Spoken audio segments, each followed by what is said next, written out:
You know, the new Star Wars movie may take place a long time ago in a galaxy far, far away, but its special effects are straight out of the future. Rogue One fans have been dazzled by the big screen space battles and alien encounters, but perhaps most thrilling was the seamless resurrection of an actor who's been dead for more than 20 years.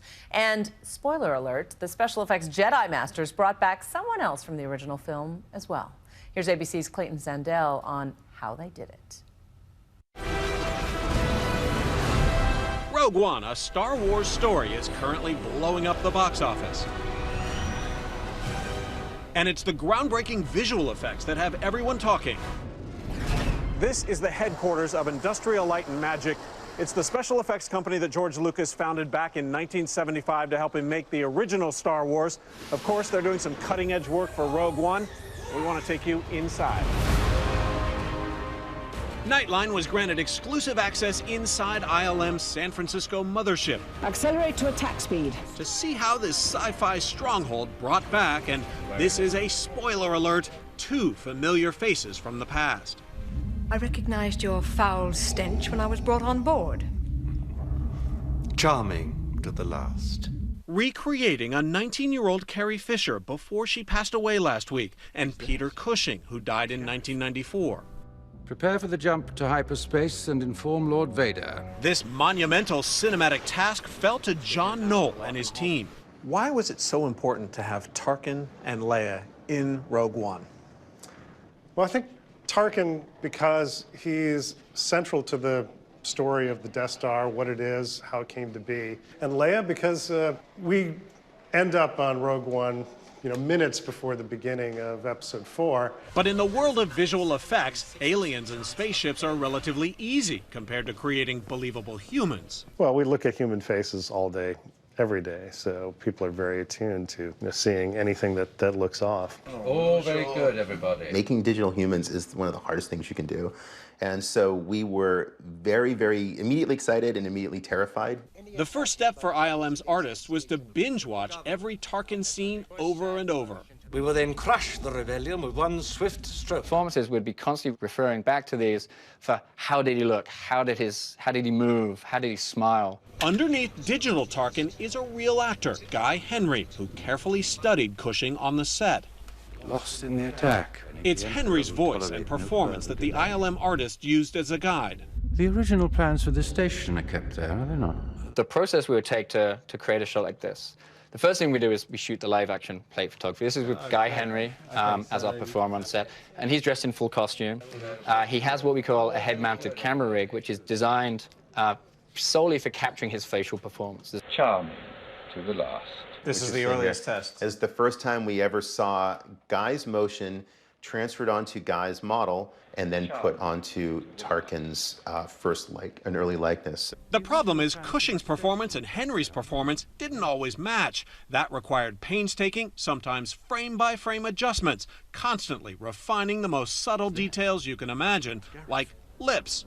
The original plans for this station are kept there, are they not? So if you look at the corner of his mouth, see how they kind of peel Yes. apart?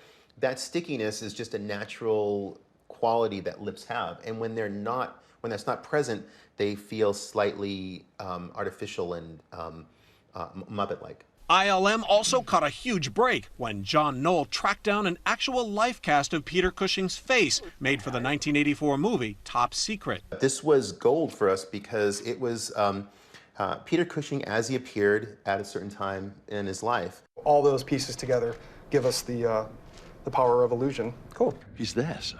Finally, after nearly 18 months of work, the digital resurrection of Grand Moff Tarkin was complete. He's there, sir. On Scarif. The original plans for this station are kept there, are they not? My mom saw the movie. She didn't realize that this was a digital recreation. Really? In fact, she commented that he looked amazingly well for someone of his age. The makers of Rogue One had the blessing of Cushing's estate, but the effect is drawing some criticism over the ethics of bringing back well-known actors long after they're gone. This work was done with great affection and care. Some of the objections I've heard about this is makes references to the Fred Astaire with the Dirt Devil. Nothing escapes the power of a Dirt Devil. Or Audrey Hepburn selling chocolate. But that's not what we've done here. I'd like to think that the role that we gave Tarkin in this film is one that Peter Cushing would have been really very excited and happy to play. Eagle-eyed fans will also spot a few familiar Rebel pilots from 1977 reappearing in this Rogue One space battle. This is Gold Leader, standing by. This is Red Leader, standing by. That was one of the really fun things about the film, is that you start to sense that we're getting closer and closer to Episode 4, and that you start to see those moments where, oh wait, I know that guy. Princess Leia's brief cameo was made possible by more digital doctoring using Norwegian actress Ingvild Dale. Fisher once joked to David Muir it was hard to watch herself in The Force Awakens. I got older, and no one told me. And then they put me on a screen really, really big. And they put me in high def. But before she died, Fisher gave Rogue One a thumbs up. Did Carrie Fisher see the final scene? It was also done with the permission of Carrie Fisher as well, that she was involved in the process, and she saw the final result and she loved it. Star Wars has always pushed the technological envelope to some degree.